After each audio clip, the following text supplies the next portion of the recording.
आप सभी को मेरा जय श्री राधे राधे। जैसे कि मैं अपने पार्ट 1 में कुंभ के बारे में जानकारी दी थी कि इस बार महाकुंभ पड़ रहा है। समुद्र मंथन की भी कथा आती है और एक समुद्र मंथन से भी एक पौराणिक कथा जो कि हमारे ऋषि कश्यप से जुड़ी हुई है। ऋषि कश्यप वो हैं, उनकी 2 पत्नी सगी बहनें थीं। एक थी रानी, उसका नाम था कद्रू, और एक थी विंता। दोनों सगी बहनें थीं। एक बार कद्रू ने ऋषि कश्यप से वरदान ऐसा मांगा कि मुझे 1000 विषैले पुत्र चाहिए। तो उन्होंने उसको 1000 अंडे दिए और कहा कि इसमें समय आने पर तुम्हें 1000 विषैले पुत्र प्राप्त होंगे। तो उसको नाग 1000 जब वो समय आए तो वो फूटे, तो 1000 उसे विषैले नाग जो है वो उसमें से निकले और वो उनकी सभी सर्पों की माता कहलाई। और विंता ने भी देखकर उसको लगा कि मुझे भी पुत्र चाहिए, तो उसने ऋषि कश्यप से ये वरदान मांगा कि मुझे कम पुत्र हों लेकिन बहुत ही तेजवान, ओजस्वी और बहुत अच्छे बुद्धिमान पुत्र चाहिए।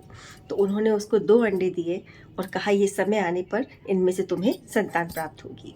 लेकिन जब बहुत दिन हो गए उससे मतलब वो बहुत व्याकुल हो गई, अंडा उसने समय से पहले ही एक अंडा फोड़ दिया। तो उसमें से एक मतलब विकसित नहीं हुआ था, अविकसित एक पुत्र निकला, जो वो बहुत ही गुस्से में अपनी माँ से बोला कि माँ आपने मेरे साथ ऐसा किया लेकिन अब दूसरे अंडे के साथ ऐसा मत करना। और वो ये कहता हुआ उड़ गया। तो उसका नाम अरुण रखा और आगे चलकर वो सूर्य भगवान का सारथी बना। दूसरा जब समय आने पर जब ये जो पुत्र हुआ तो वो गरुण कहलाया, जब समय आने पर हुआ। इसके पहले क्या हुआ, दोनों बहनों में एक शर्त रखी गई। तो रानी कद्रू ने इस वनिता से कहा कि जो सूर्य भगवान का घोड़ा है वो जो है, ये विंता बोली कि सफ़ेद कलर का है और उसकी पूँछ भी एकदम सफ़ेद। तो ये बोली, कद्रू बोलती कि नहीं वो काली है, उसकी पूँछ काली है। दोनों में शर्त हो गई और उन्होंने कहा, कद्रू ने कहा कि जो इसको जीतेगा उसको दासत्व, और जो हारेगा वो उसको मेरी दासी बनना पड़ेगा। तो विंता ने ये शर्त स्वीकार कर ली। इसने क्या किया, कद्रू ने अपने नाग पुत्रों को आदेश दिया कि सभी उस पूँछ में बहुत सूक्ष्म, बहुत छोटा अपना नन्हा रूप रख लें। तो वो नन्हा सा रूप रख के उसके घोड़े के पूँछ में चिपक गए और उसको एकदम से ब्लैक काला दिखाई देने लगे। तो इस तरीके से वो शर्त कद्रू जीत गई और उसको विंता को अपनी दासी बना लिया। तो जब गरुण का जन्म हुआ तो गरुण ने अपनी माँ को इस तरह से दासी बना हुआ देखा, तो उन्होंने कैसे भी करके सोचा कि मैं अपनी माँ को इस दासत्व से मुक्त कराऊंगा। तो वो गए और विष्णु भगवान के पास जाकर अमृत कलश लेकर आने लगे। तो विष्णु भगवान ने पूछा कि आखिर तुम्हें क्यों चाहिए। तो उन्होंने कहा कि मुझे अपनी इस तरीके से मेरी माँ को दासी बनाया हुआ है, मुझे दासत्व से मुक्त कराना है।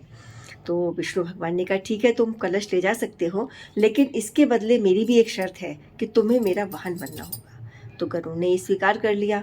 वो अमृत कलश लेकर उन्होंने उनको पुत्रों को दे दिया। और लेकिन विष्णु भगवान ने क्या किया कि उसको अपनी माया से, योग माया से वहाँ से अमृत कलश को उठवा लिया। और जैसे ही अमृत कलश लेकर अपना आ रहे थे तो वो अमृत कलश की बूंदें 4 जगह पृथ्वी पर पड़ी, नासिक, हरिद्वार, प्रयाग और आपका उज्जैन। तभी से ये कुंभ जो है या अपना कुंभ का आयोजन किया जाने लगा। तो एक ये कथा आती है जो मैंने आपको बताई कि इस तरीके से ये भी एक कथा है समुद्र मंथन की और एक ऋषि कश्यप से जुड़ी हुई है। आगे भी आपको और जानकारी देती रहूँगी कि जो प्रयागराज में जो ये अपना कुंभ पड़ रहा है, ये त्रिवेणी तट पर त्रिवेणी संगम कहलाता है, गंगा यमुना सरस्वती।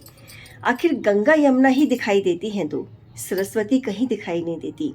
2 का संगम तो देखा जा सकता है पर सरस्वती संगम नहीं है, सरस्वती विलुप्त है। तो आखिर क्यों है विलुप्त, इसकी भी क्या कहानी है, इसके लिए पार्ट 3 ज़रूर देखिए।